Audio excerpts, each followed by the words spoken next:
Time for the word on Wall Street. Top investors watching your money. Joining me now, Bull Tick Capital Markets Chief Strategist Kathryn Rooney Vera. Kathryn, World Bank President David Malpass speaking yesterday on CBS's Face the Nation, saying it would be very difficult for some countries to avoid a recession given the state of the global economy.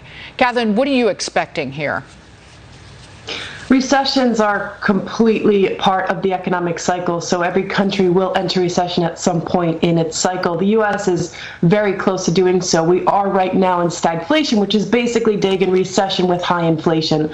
A lot of countries that are principally oil importers are already in recession, and my suspicion is that Europe as well. So yes, recession is very likely in many countries. David Malpass has got it dead on. The only difference, maybe I would say, is that central banks, in my view, do not have a lot of tools at their disposal at this moment, in the fact that interest rates have been kept so remarkably low for so much time.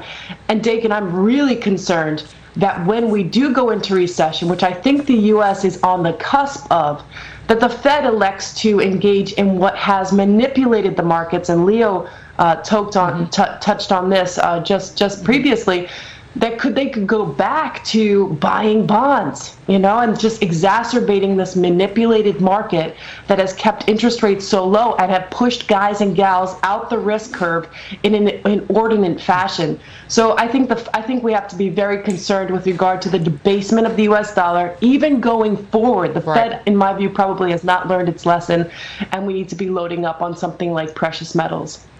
That's the concern. Was what the market reacting to last week, Kathryn?